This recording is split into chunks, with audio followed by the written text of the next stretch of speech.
This is UMass basketball. I know this. I'm the most animated coach that you've probably ever seen in my team. Thompson in the front court. Thompson will lay it in. And one. Hey, he's just being Frank. And that's right. Welcome into another episode of Just Being Frank. I'm Jay Burnham, voice of the Minutemen, alongside head coach of Massachusetts men's basketball, Frank Martin. Coach, let's start here. How was the tailgate with Marcus Camby this past weekend? Oh, man, it was awesome. Hey, by the way, before we get into that, you must have gotten out of bed today and been ecstatic because there's fog. That means that temperature's changing. Whew. And you must have like gotten out of bed today and said, I'm head first out the door. Yeah, that was a unique experience. We didn't get on until 1 a.m. on that football game. Oh, my God. I couldn't. You know, Jay, I was tired. Yeah.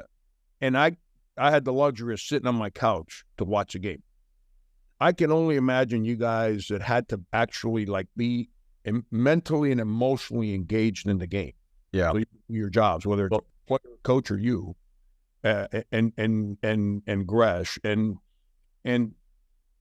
I'm on my couch like dozing off watching the game, and it was actually a hell of a game. It's a fun game to watch. Disappointing, but fun game to watch. I can only imagine, man, what everybody was forced as a person that coaches, like, because it was hot as heck. I was sweating profusely in the shade under a tent. Yeah. Not trying to warm up for a game and then actually playing for a quarter. Have you ever had, so this is, if those that don't know, on football this past weekend, it was over 6 hours of delay due to lightning. There's nothing anybody could have done about it. Game didn't get over till 12:30 at night. Have you ever been in a position where something like that has been delayed and you've had to figure out a way to, get your guys ready to play when maybe it seems like it's just kind of a malaise? The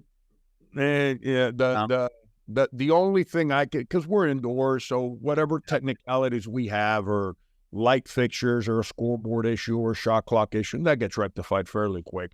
The only thing that I can even remotely compare to that whole experience, with that football game pertaining to our sport, was the COVID year. Is the unknown. You're practicing without knowing whether you're going to be able to play a game or not. And, because there were days that season where you finished your Thursday practice and you found out Friday, we ain't going. Yeah. And that's the only, but that it's most of when we have delays, it's 15, 20 minutes. And, the hard part there is that you cool down and restart again. But think about it. The game's at 3:00. So all those players and coaches, they started getting ready at 9. I'm not sure what time they arrive at the stadium itself, maybe 11. I'm just, every coach is different, how they manage that dynamic. So 13 hours later, from the second that mentally they were ready to roll, because when you walk in the stadium, man, your mind is ready to go. And you got to maintain that mindset for 13 hours. Like, whoa, that's that must have been really, really hard. And again, Jay, and I'm trying to pump a little smoke your way here, Jay. So Appreciate it. Yeah, you guys, you have a job to do. Yeah. And the game has a flow, and your job is preparing and then dealing with the flow of the game the same way that coaches and players have to. And every time you have disruption, all right, so we're ready to go at 3:00. All right, let's sit back. All right, so when are we starting? We have no idea. All right, let's go 5:30. All right, let's get and at 5:30 you play. All right, let's stop this thing again. And that it makes it really hard to perform. And I'm not saying this as a detriment to UMass's ability to win the game. Both teams are in the same situation. Yeah, that was complicated. And be difficult to get the guys like, okay, now so I've been through this a lot in my career with rain delays, and if in baseball, and if you don't get out there like sometimes you just check out mentally and you're saying, all right, well, this game's over, or we're not going to play or whatever. And it's hard to kind of refocus on what you're there to do. You know, a testament to our staff. I mean, myself included, everyone was there at 8, 9 o'clock in the morning to get ready for that first football game. And yeah, lo and behold, you're there all day. So, I'm, if it's okay, I'm going to speak selfishly here for a second. go for it. I don't like speaking. I'm not a self-promoter. I don't like speaking. If you want to find out about my records, just Google me. You'll find out about the good and the bad. So it's actually you'll get a lot of facial expressions and crazy videos that my kids show me. So sometimes I'm embarrassed. Sometimes I actually laugh at myself. So, but if you go through my coaching career and you look at the records of my coaching career, I've averaged close to 20 wins a season. I think like 19 or something as a Division I head coach, and close to 30 wins a year as a high school coach. There's one outlier. The first couple of years at South Carolina, we were trying to rebuild the program. We weren't ready to win games, and winning's not as easy as people make it out to be, especially 11, 12 years ago. But there's one outlier. If you look at my career year by year, that you're like, oh, wait a second. The heck happened?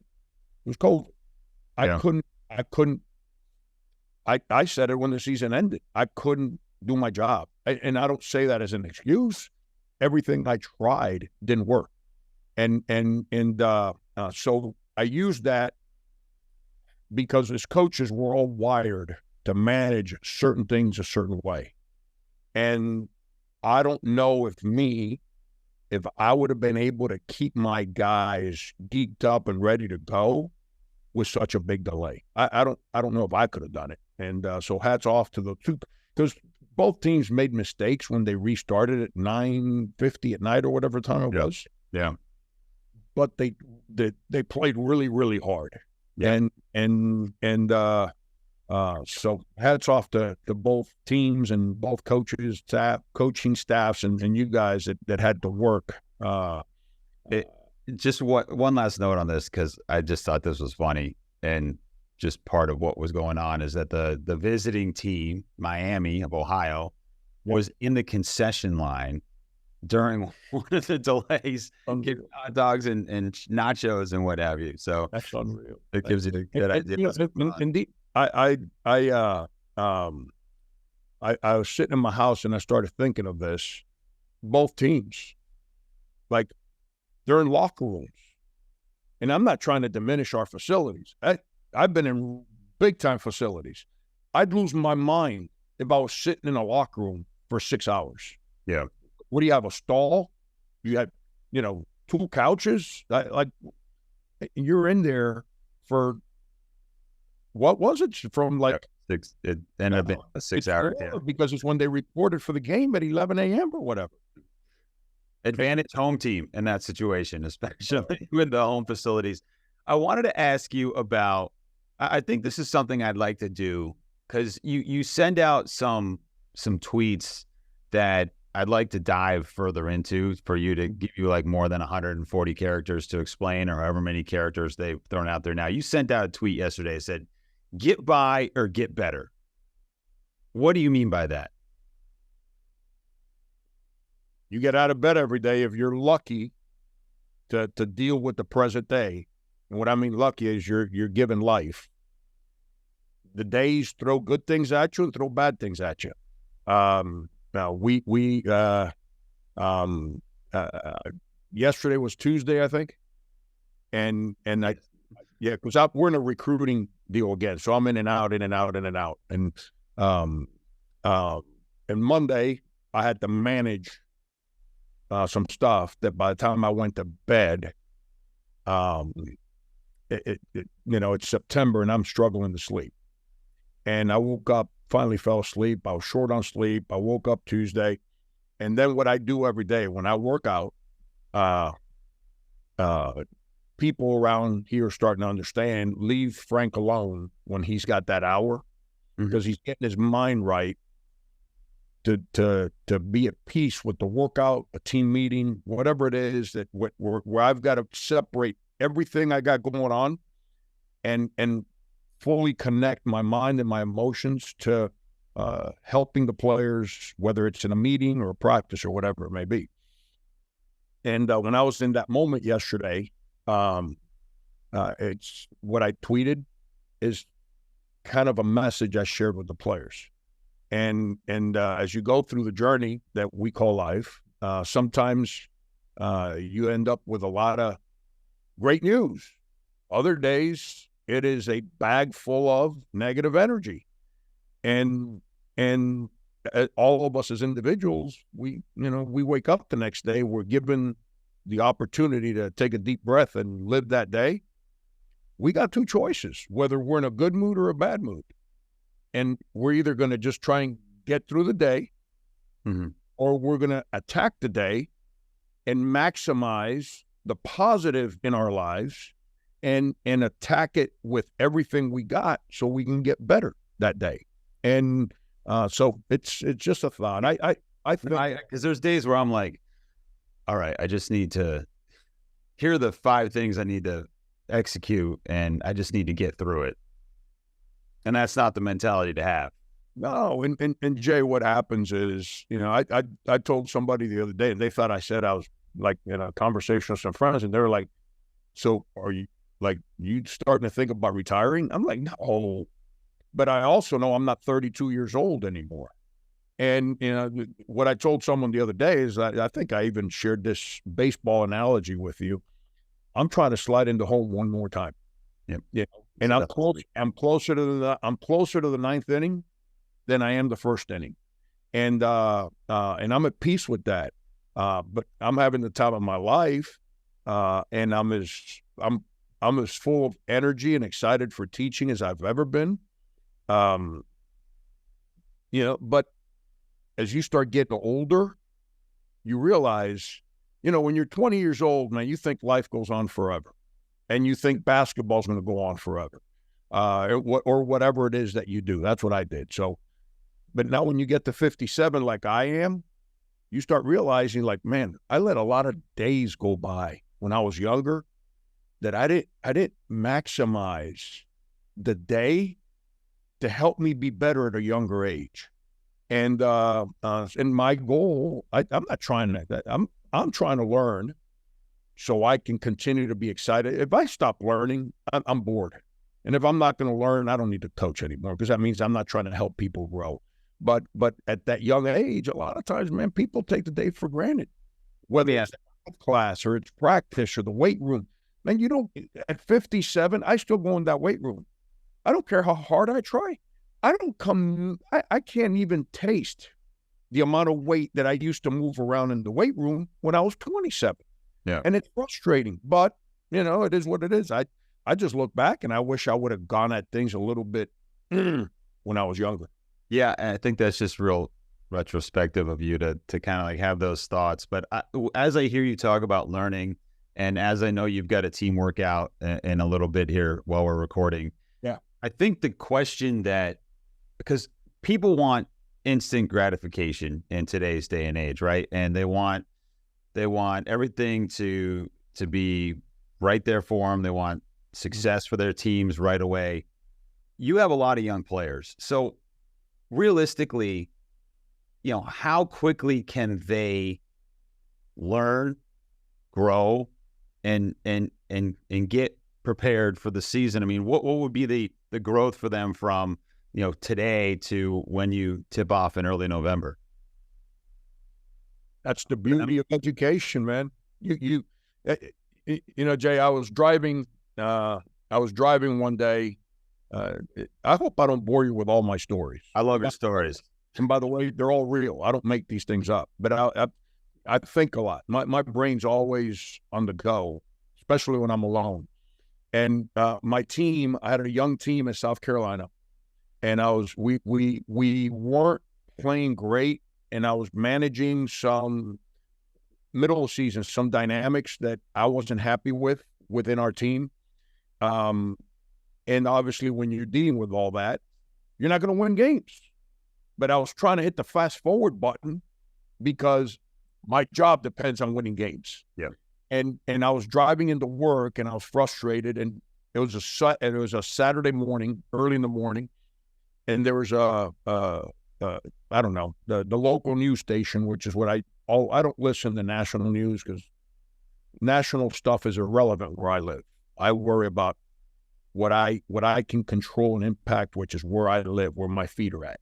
And after living in different parts of the country, we all live differently in this country. It is what it is. And if I don't like it, then so be it. I need to move. But my whole deal is I listen to the news where my feet's at, or feet is at. How about that? Is that a math guy trying to speak English there?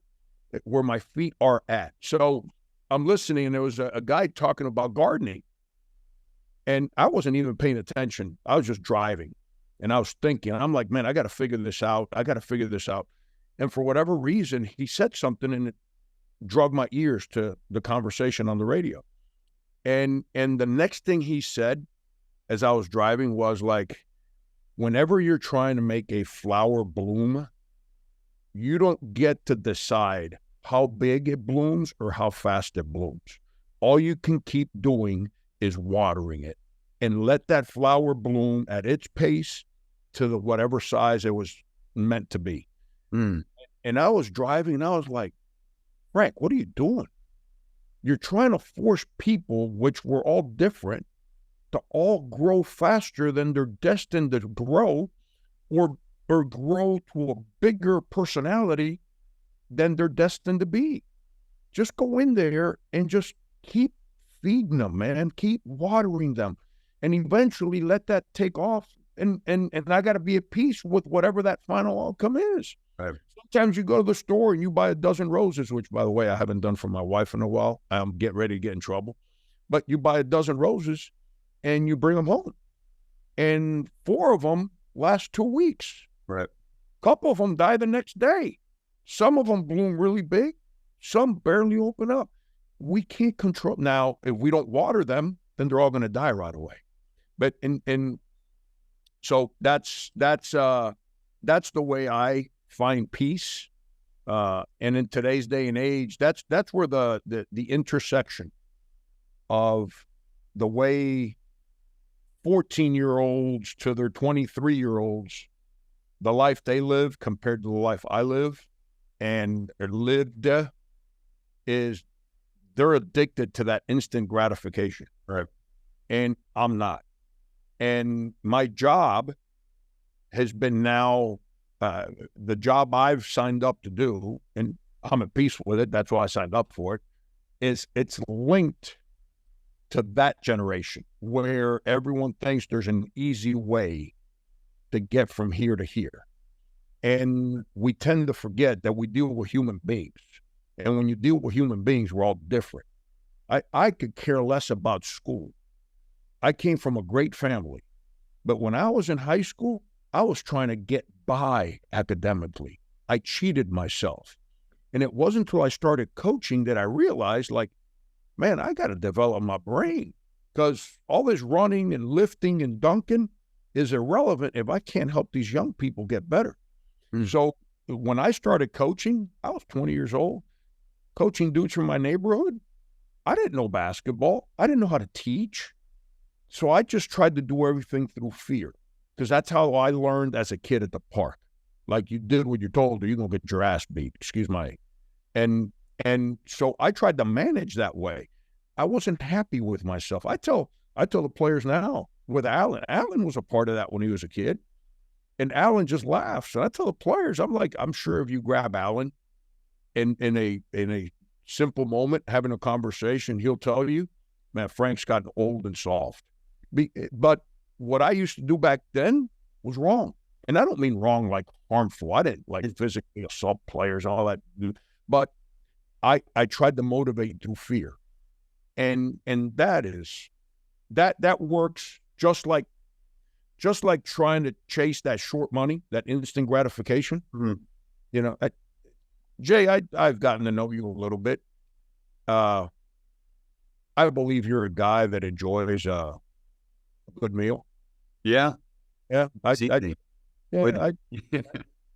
you've seen me eat. I enjoy a good meal too. Usually when you wait 40 minutes for a good meal. It tastes a lot better. Yeah. And go somewhere and you stick it in the microwave and bring it to you in 5 minutes. And same way with everything we do. It takes time. Can I ask you a question? Because you mentioned Allen, and you're talking about Allen Edwards, your associate head coach, and I don't think we've talked a lot about him, but tell us about who he was as a player first, and kind of how you guys came to know each other. Yeah, let's bring him on the show. I think you and I have talked about it. We've had other people from outside the world speak. I think it's time we start dragging some of these guys that have signed up to help UMass let the world know who they are. But Allen comes from an unbelievable family. His oldest brother and I are the same age. He played at our rival high school, and then a couple of years after we graduated, he was playing junior college ball, and I was now started my coaching career. And they had a younger brother named Doug Edwards, who's also on our staff. And Doug was a 14-year-old phenom in the city. Doug chose to come to our school. We're neighboring schools. And where they lived, you can choose to go to this school or that school. Mm-hmm. This school used to be the basketball power in the city for a long time. And Doug came to our school. And Doug was the first one, and Allen can share the story in a real incredible way because it's his youngest brother. But Doug gave everyone hope in their pocket, in their neighborhood, that coming to this school was going to give you an opportunity for long-term success. Not just high school success, long-term success. So Allen grew up watching Doug, then his next brother, Steve, which, by the way, what a family. Doug Edwards goes to Florida State when they were no good. They go to the Elite Eight. He's the best player in the team that had Charlie Ward, Sam Cassell, Rodney Dobard, Bob Sora. He was the best. Sam Cassell was one of my favorite players as a kid. And Doug was the guy on that team. And they go to the Elite Eight, finish in second place in the ACC. Then comes Steve, his next brother, goes to Miami when Leonard Hamilton first got hired. And they go from 0-18 in the Big East, or 0-16, whatever they played that year, to where they were in the upper half of the Big East. And Steve sets a career record for most three-pointers made in the history of the Big East when he was done playing. And here comes Allen, and he goes to Kentucky, but they're all McDonald's kids. Now, I don't mean my McDonald's where you go there to eat. I mean where you're celebrated for your basketball talents. And here comes Allen, and now he goes to Kentucky, and he becomes a starter at Kentucky, plays in 3 Final Fours, wins 2 national championships. And to give people perspective about Allen is if I were to say a Kentucky player won 2 national championships, wants to get into coaching, a guy that got a degree, did everything that he was asked to do, never in trouble, all that stuff, where would you say he starts his coaching career? And where did he start, or where should? No. If you were to form an opinion, and a guy wins, and like the world thinks that a guy plays at Kentucky and plays for 3 national championships, wins 2 as a starter, blah, blah, blah, blah, blah, that if he gets out of bed when he's done playing and says, I want to coach, he should be given a job where? Yeah, probably at a high major somewhere, right? Or on he was given a job making $25,000, I think, at Morehead State. And he worked his tail off to earn a coaching career, not based on his playing career. 2 different animals.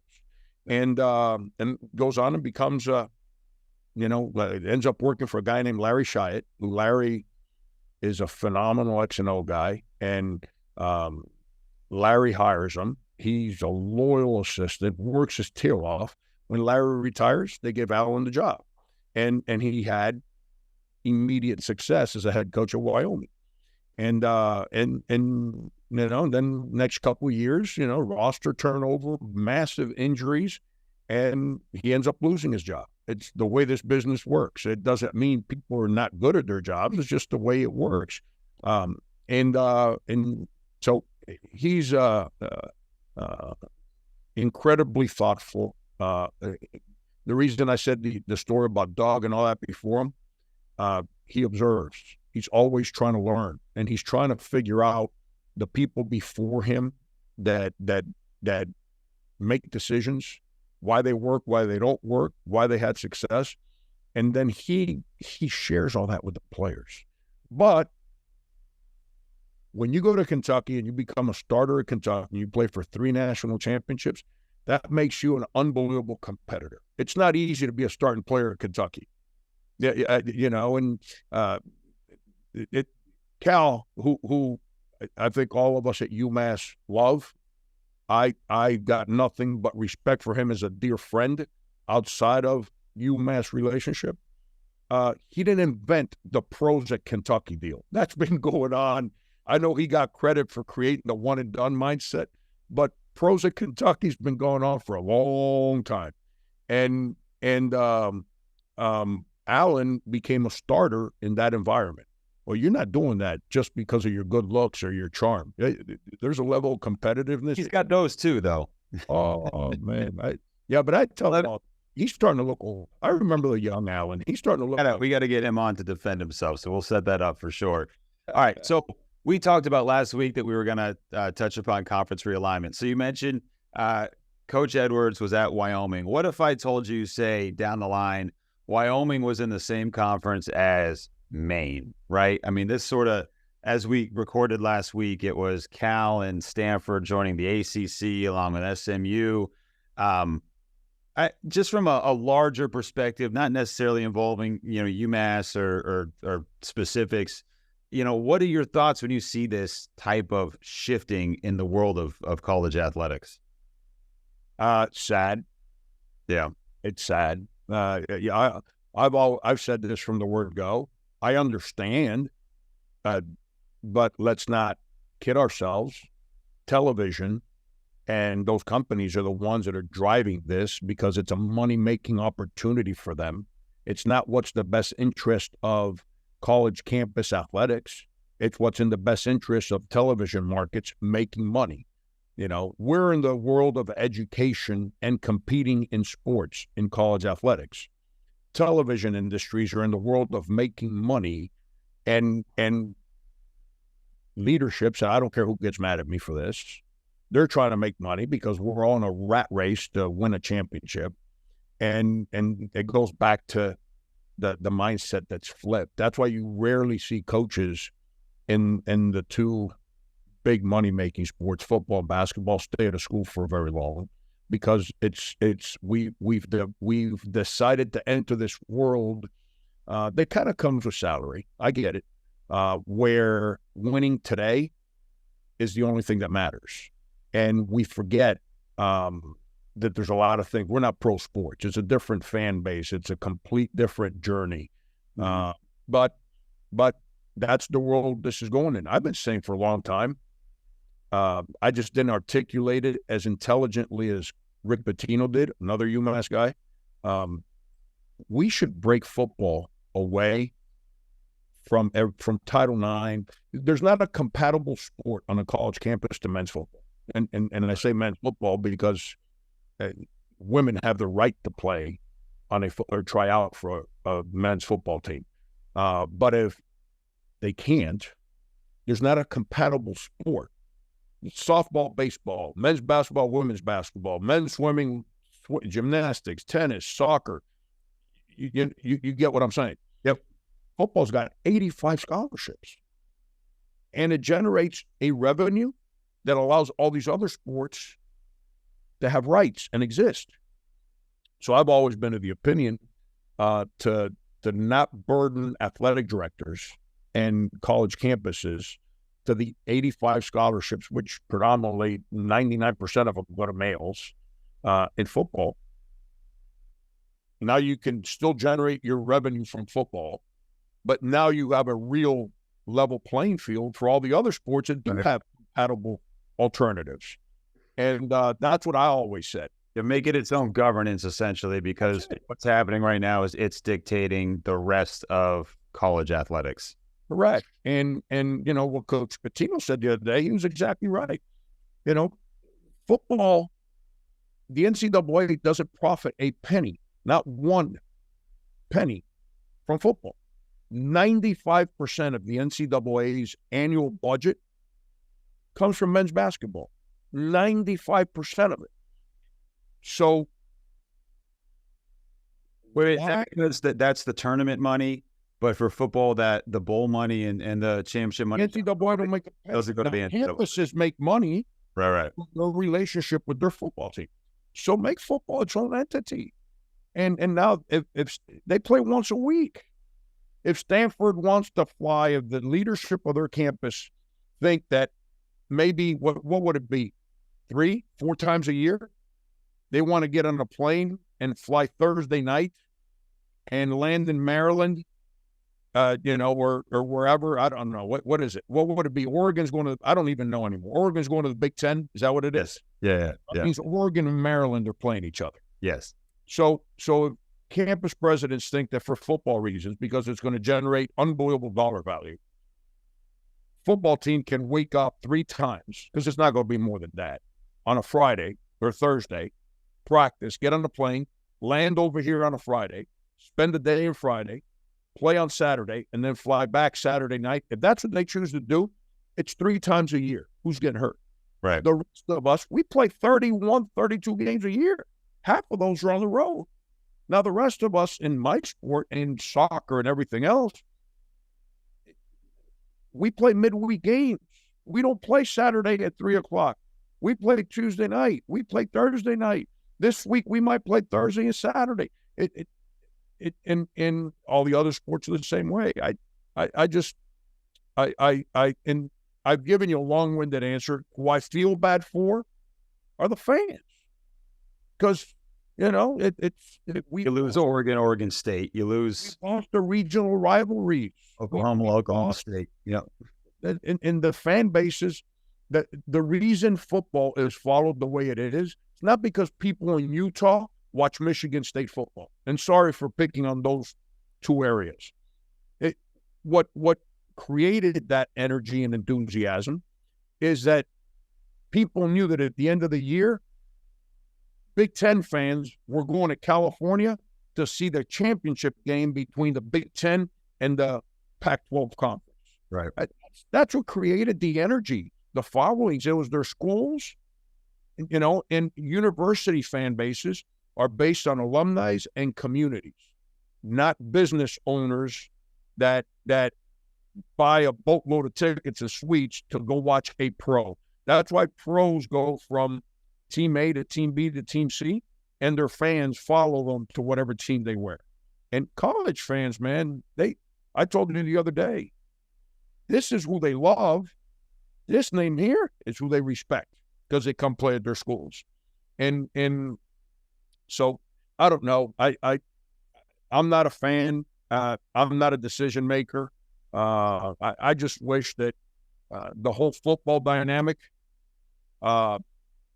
would just be separated from the rest of us. And then the rest of us just, and I'm not an anti-football guy. You're a big football guy. Not only do I love it, but I comprehend what football does for every campus that has Division I football. I get it. And I don't fight football. I coach a sport that 99% of the time generates revenue on a college campus that allows everyone else to live. I'm not going to sit there and say, well, football got this, we should get it too. I'm not doing that. I understand the difference. Yeah. But it's a shame. I feel for all the sports because they're getting dragged into a world that's different than what football has to deal with. And it's not right. Yeah. And it's also hard to keep up, as you're saying, like you get a grasp on what the Big 12 was, and now you really don't know. And it's kind of, where's this team now, or where are they going? It's difficult to kind of comprehend. Think about Colorado. What happened? They left because I was in the Big 12. We all feared that the Big 12 was coming to an end in 2010, I want to say it was. I don't get in 9, 10, I can't remember. You're getting old when you remember stuff, but you lose a time period. But we were all, Rick Barnes, Bill Self, me, we're all on the phone every day trying to figure out what we're hearing on our campuses to figure out a way to make sure that we were all connected to fight for the Big 12. Nebraska leaves, Colorado leaves. You remember Colorado won a national championship when they were in the Big 12. You remember that? No. You don't? I do know they won, I think, 2 national championships. But They were in the Big 12. They won a national championship with McCartney as the head coach and Charles Johnson, I think, was their quarterback. okay, And they won a national championship. Well, they go to the Pac-12. What happened to their football program when they went to the Pac-12? They went to the Pac-12 so-called for at the time, stability, but they went there for a little bit more cheese. right. Nebraska goes to the Big Ten. How's that worked out for those two programs? Well, up until this year, right? I mean, Colorado has been not great. Well, but what decision Colorado made 6 months ago? Yeah. Or 5 months or whatever it was. Come back. We're going back to the Big 12. Yeah. So it's the Big 12 was like, those Oklahoma, Nebraska games, man, those things were, I was there for them. Those things were incredible. It's a shame that all those things have been broken apart. Oklahoma will roll into Iowa State. Man, them fans, they couldn't wait. There's a hatred there. Yeah. And That was 1990, by the way. It's the only national championship for Colorado. That was what year was it? 1990. There you go. That at the time, I think it was the Big Eight. I don't know. Old Big 8. Yeah. But it's a shame, man. It's a shame that we've lost all that. And your regional rivalries, that's where your visiting fans can get in their car and drive 5 hours or watch your teams play, whatever sport. Right. And we've lost that. How many fans are going to be able to travel to Oregon to go watch the Maryland-Oregon game? I mean, that's a significant investment. Right. So it takes away from that in same way, Oregon to Maryland. It takes away from that competitive spirit where the school that's 2 hours from your campus does things to make the experience better for everybody. So now your school's like, your fans are like, no, we got to do better because I was there and this is how they handled it. So you got this competitive balance going on. We don't have that anymore. Like, it's a shame, man. And it's all driven by network TV or cable TV, excuse me, because of the dollar figure that they're guaranteeing conferences for additional TV markets. And we all, as a society, we live in a money-hungry world. Right. We used to chase life. Now we chase money. And there's your thought for the day. You drugged me you got my brain going. As a kid, my family, me, my environment, we never got out of bed and said, like, do this because pay you that much money. We hoped that we can live better financially, but you chased life, man. You did right by people. You did your job. You empowered people around you. You wanted to have a good experience. Now we make every decision based on dollar figures. Yeah. And so we don't live as happy. We're always, imagine that. We're all after each other's necks. Does that sound familiar right now? Go to TV networks. Do they ever tell you what's good or do they tell you what's wrong with everybody? Network to network. And it's a miserable, chasing money is a miserable way to live. We had a kind of a rule when I was in one of the minor league baseball teams, and we're making decisions based on, is it good for the community? Does it improve the fan experience? And does it generate revenue? And it had to do 2 of those 3 things to be enacted, or at least have us go forward with a project. And I think you're right. It's just the one, which is, does it generate revenue now? But I think that this will be my last thought on this. We can talk about this throughout the year as well. The commercial breaks are so long now, right? And you start to hear people, coaches, fans complaining about them. And you're saying, well, where do you think all that money's coming from? That's the end result of constantly increasing the amount of money you get. It's got to come from somewhere. Correct. That's the professional way. Yeah. So that's why pro sports are all guided to individual players, because the whole experience is different. The environment's different. And So now you know what happens is now because there's so much money, so now people are going to start messing with the game. Like here's something in baseball. I've actually watched games on TV this year, and I don't know, maybe because I have more time, I got no idea, but I did. It's kind of nice that the pitcher like is on the ball, ready to throw that ball right away. It's kind of nice that the hitter can't step out of the box every single play and do 37 minutes of yoga before he decides to get back in the box. You know, they because you can only throw to first so many times. You got people stealing bases again. Yeah, it's kind of fun. But television forced those changes because people stopped watching because the commercials and everything else is so long that it made the game too long. Well, it's just a matter of time before TV starts trying to change our games to condense everything to fit into smaller windows because they want to play more. Television wants to play more games, not less games. So they need shorter windows because they want people to watch more games. Yeah. And so it's, I don't know. We've lost our attention spans too, so they need it to be, exactly 2 hours or whatever. Yeah. Well, Coach, before you got to get into this workout today, what are you guys working on? We're right now just trying to instill offense, trying to get with so many first year guys, including Josh and Daniel, who are older players, but it's their first time around here. Trying to instill the basic framework of the things we want to try and do offensively. Do that for the next 3 weeks. Then we'll introduce.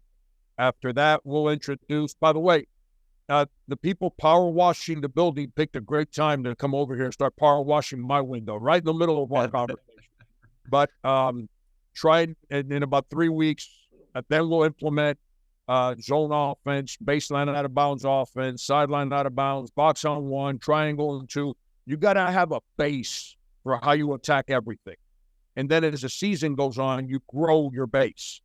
Well, for the next 4 weeks, everything we do is implement our base offense for anything that can, you name the jump defense, the situation, we got to have a base that we can depend on. That way, as personnel, as I start understanding players better, I can adapt and tweak whatever that word you want to use there based on the talents of our players, but they have a peace of mind of what the basic foundation of how we attack things are. And but that's what we're trying to do here for the next 4 weeks to be exact. All right. Well, we'll check in with you next week, and we'll have a lot of fun going forward as you guys really getting into kind of the meat of it, and that the clock is running, right? I mean, it's a race to the start of the season. Does it feel like it's close-ish? The hardest part as coaches, and we all talk about this. I was at NABC meetings last week or the week before, is the season ended. And we know the deal. We know once September hits, it's complicated till the season ends. But we used to have a window where we can kind of step back and recharge our batteries. We don't have that window anymore. But we all have been in it. We know the deal. September's here. Players are on campus. Winning is our common denominator for success for all of us that signed up to be a part of UMass basketball. So we have to learn how to sacrifice and grow. That's the hardest thing to do. We can talk about this at a different day. The journey is you're asking people to grow individually, but sacrifice collectively. Mm-hmm. That's hard to do because the more work I put in, the more individual success I want to have. But that's the journey that we have to figure out with all these new players. But we'll get there. But it's here. It is what it is. I'll share a line I shared with Calipari last year. He was kind of frustrated, and he called me just to unload, and because his team was hurt, they weren't playing well, and just so he was just unloading. And I said to him, I said, Cal, I said, you and I have had these conversations about the stuff that your parents went through and the jobs that you had where you made no money and all this stuff when you were young. He goes, yeah, why are you saying this to me? I said, now we're basketball coaches. So if we got to be miserable 31 days a year, we're pretty darn lucky. And he said, Frank, that's great perspective. Hung up on me when he called me like 2 weeks later. He goes, I told everyone in my office, I told our players, he's like, everyone's in a good mood now. We're ready to go. They ended up winning and flipping their season around. But I got a great job, man. It's I coach basketball. I'm an old guy. Look what I look like. Look at this. Like Pull it off. If I were to sit in the mirror and look at me all day, or I work in an office where everyone's old like me, I'd be old really fast. But I'm around 18, 19, 20-year-old dudes, man. I think about how they tick. So I can help. Makes me think I'm still that age, even though when I do wake up in the mornings, it's a problem. Okay, your director of basketball operations, the esteemed Jake Hayden, is giving me the wrap it up sign, okay, because it's time to start workouts. So, Coach, thanks so much. I really appreciate it. We'll talk to you next week. We'll do it, Jay. All right. I'm Jay Burnham. He's just being Frank.